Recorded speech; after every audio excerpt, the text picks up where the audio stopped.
Hi, Dan, Unicus Blades. As I start today's video, it's going to be a two-part on a Bob Loveless style 4-inch drop point hunter. What I'm going to be doing is just going through some of the basics. Been doing knife making now for just about 2 years. Way newer than that at video, so bear with me as we go through this. I've cut a lot of this out, cut a lot of it down. Hopefully it makes sense. I'm just going to kind of compile it, put it together, show you how I do it.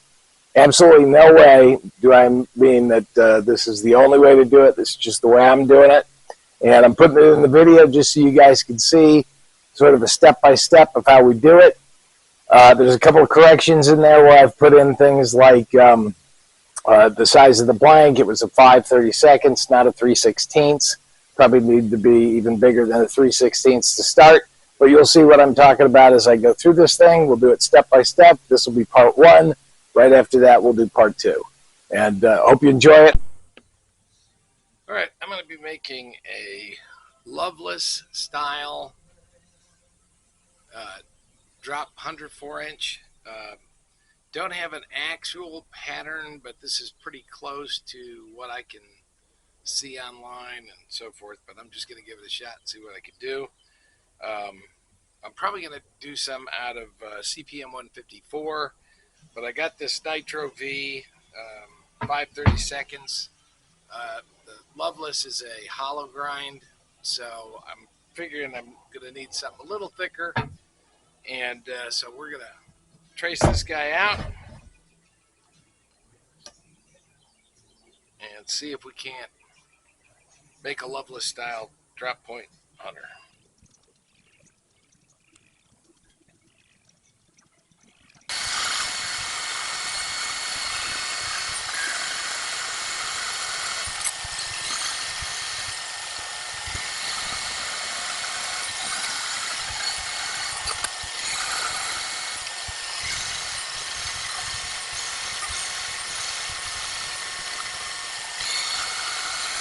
Continue the profiling on, we got a Combat 40. Probably used it a couple of times. It's not a fresh belt, but I'm just profiling, and we'll go from there. This is on the Dictator grinder.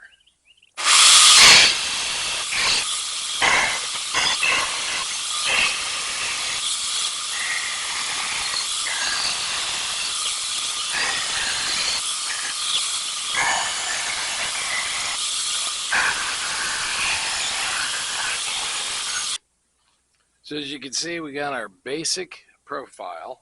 We need to get off the mill scale and clean it up. I'll use the 40 for that too, and I'm just going to use a magnet on the flat platen and see if we can't clean it up a little bit.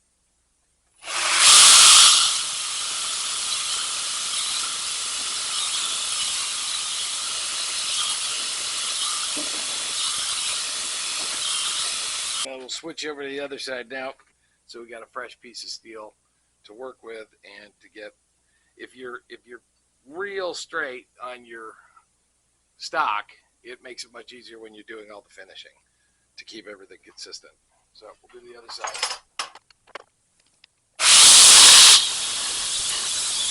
You can see how it's getting the edges, but not the center so much. So we're going to try and bring this down to this.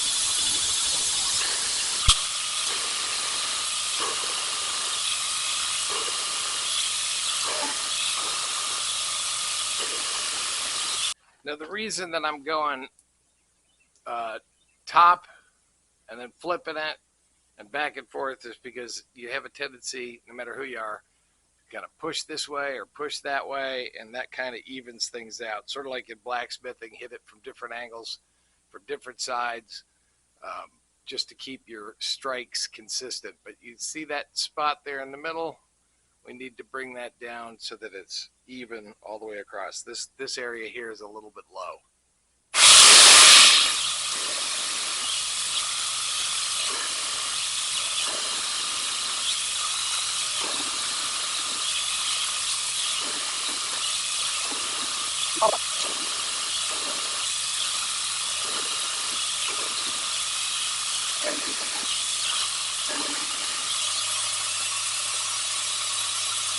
go. I'm going to go ahead and run the edge here horizontally just to kind of clean this up a little bit.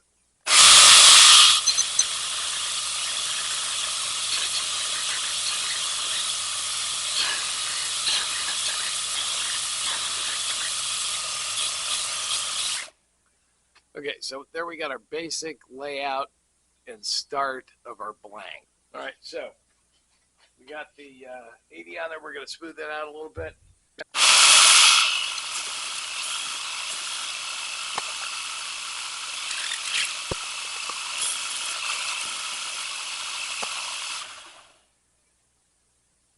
So that brings us down to about an 80 grit.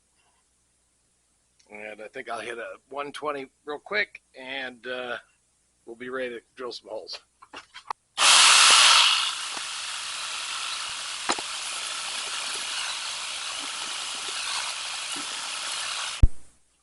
All right, so now we're going to mark some holes, and we know that this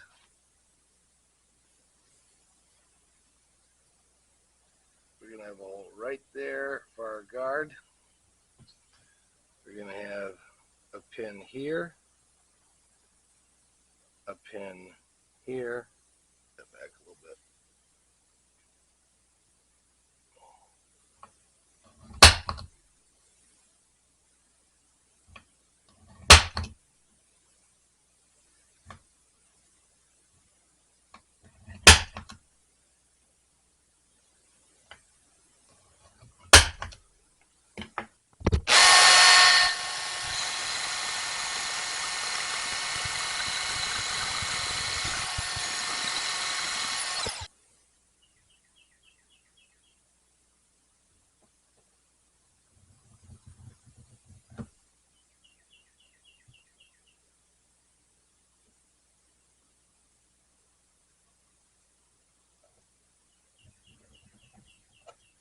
So now, I don't know if you can see that or not, but it's scribed on both sides of that steel, and we're going to use those as guidelines.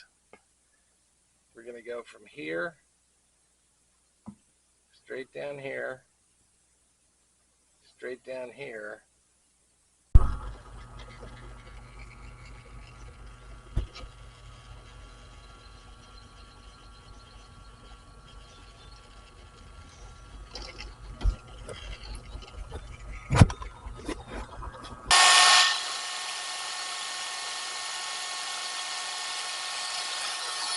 Okay, there's our one side. Now we're going to go for number 2. Just inside the line.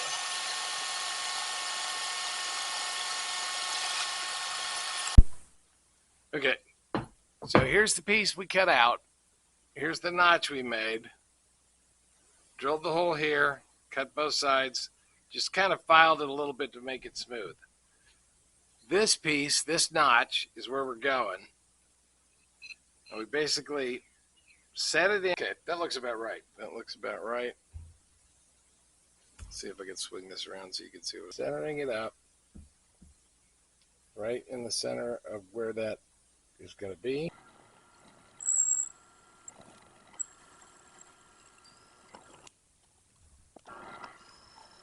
We want to keep pulling the bit out of there to take the material out so that the material doesn't get in between the guard and the blade.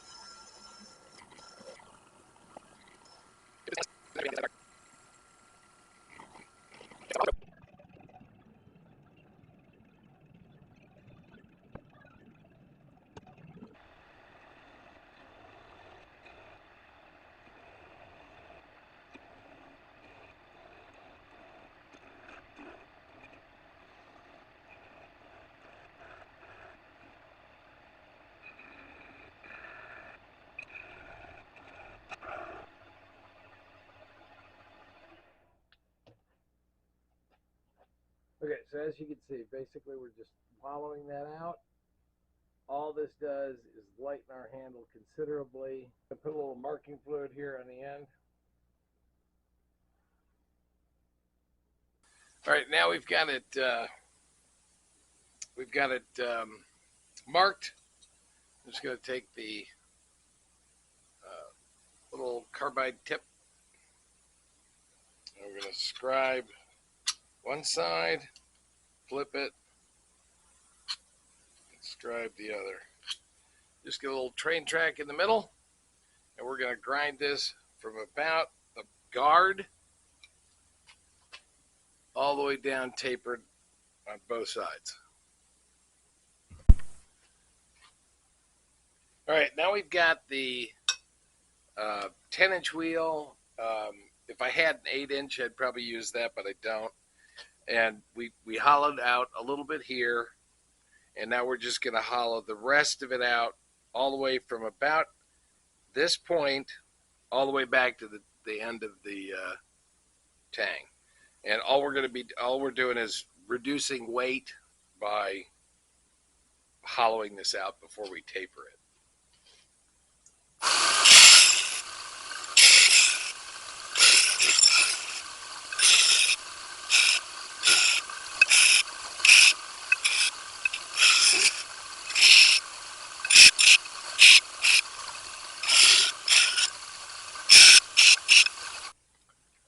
So there you can see we're hollowed out. I don't know if you can tell how much of a hollow it is, but when we get to the center of this roughly 3/16 inch blank, we're down to about, I don't know, maybe a little bit less than 1/8 of an inch in the center. But this will help us reduce weight on the rear part without. All right, you probably remember the marks we made to keep our taper where we want it. They're still fairly visible here. All I'm going to do is do a sharp, a little bit of an angle here across the flat to keep this consistent. That'll just take a minute.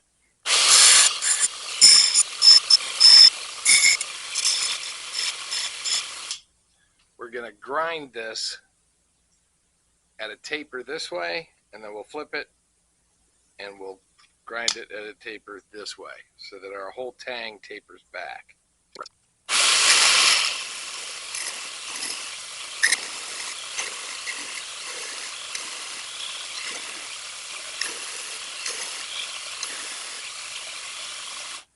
You can see where our grind lines are getting up kind of close to our mark. We're about where we need to be on this mark on the end. I don't know if you can see that. Probably not. This camera isn't the best. But one more good pass here, and we'll be up to the line and a flat taper.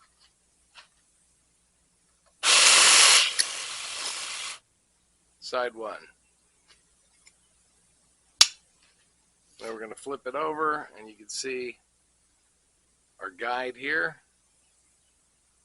I don't know if you can see that. You see where it's angled? We're going to go right to the edge of that angle. Same thing.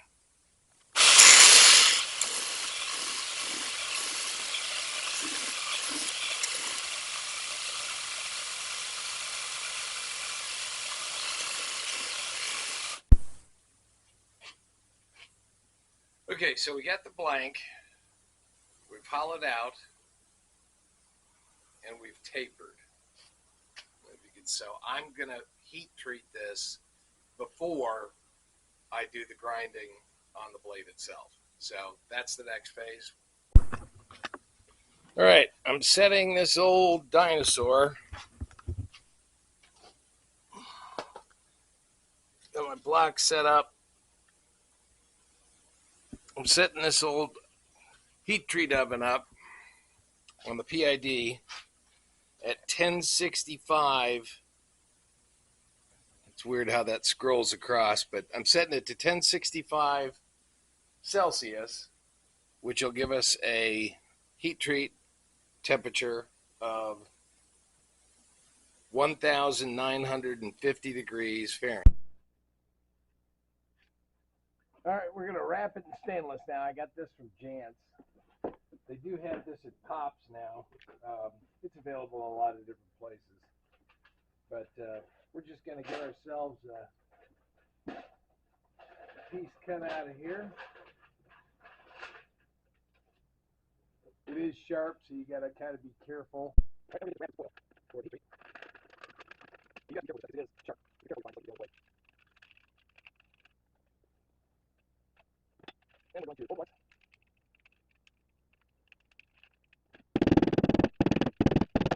And we'll twice.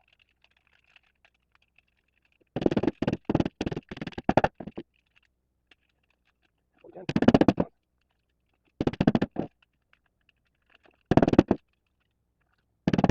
Alright. So we'll fix these paper around the residual oxygen and that kind of works fine. So we got our 20 cell on the oven, being up to 1950, and we'll get.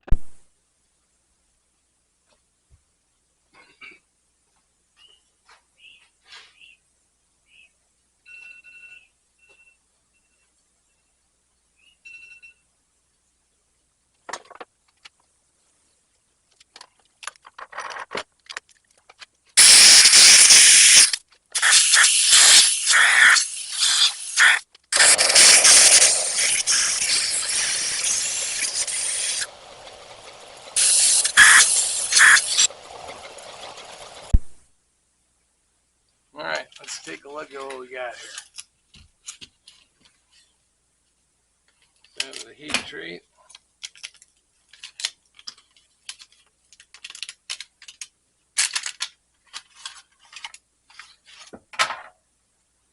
Okay. There it is. After heat treat. So we're going to go into the freezer. All right, so we got the blade out of heat treat. Came out pretty well. Got the edge marked for scribing our center line here for the grind.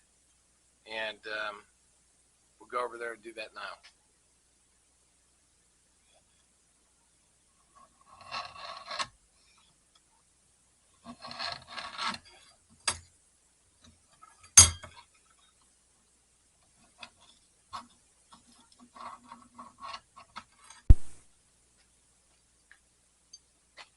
All right, so we got our scribe lines, or what a lot of people call our little train tracks there, to keep us where we're going.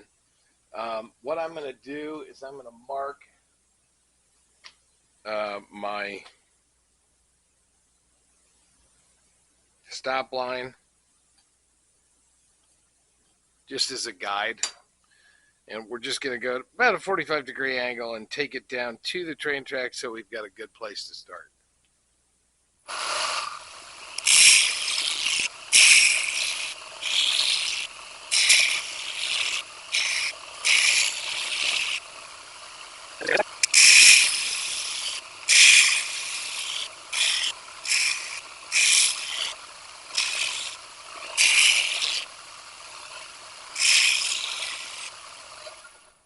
Okay, so here you can see that we're even across the center, and this 45 runs all the way up, and we've just left our train tracks right in the middle. Nice and even all the way down from point to edge. Freehand. And we're just going to start with a 36, and we're going to go nice and easy. Not a super fast speed, just to make sure I'm staying on track.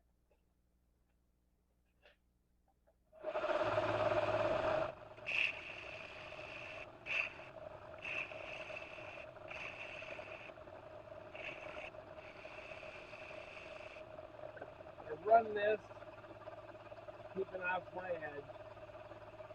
I'll fill this in later, but right now I'm just going to get this going the way I want it.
All right, so I don't know if you can see the edge or not,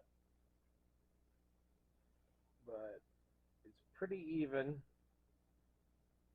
Sometimes you just kind of feel the difference here, and you can tell there's a little more meat here than there is down here.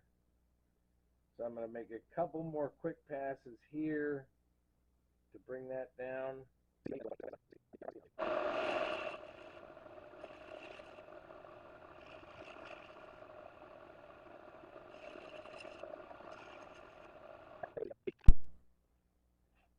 All right, now we're going to run on the 80. All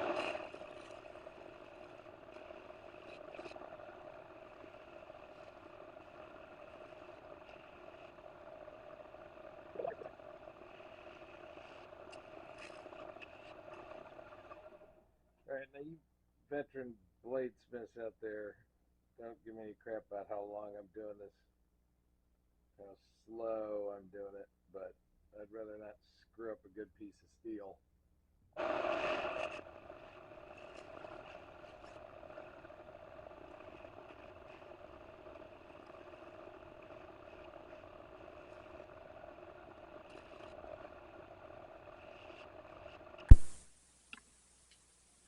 All right, not sure quite where I lost you guys on that one, but I'm even newer to video than I am to knife making, which says something. But anyway, I think you can kind of tell where we are. The edge, we're almost to the edge of where I want to leave it. We're at about 18 thousandths, but we're just about the point where we can't go any higher. My original plan was to make this all the way to the edge, sort of like, well, like Loveless does it, but my stock wasn't thick enough. I should have been more, maybe 1/4 inch rather than 3/16, but it'll still make for a heck of a knife. It'll still do exactly what it's supposed to do. We've been real careful with the heat treat, not messing it up. Pretty even on our marks. So I'm going to run this again, just real brief on the 120, and then we'll go to do a 220.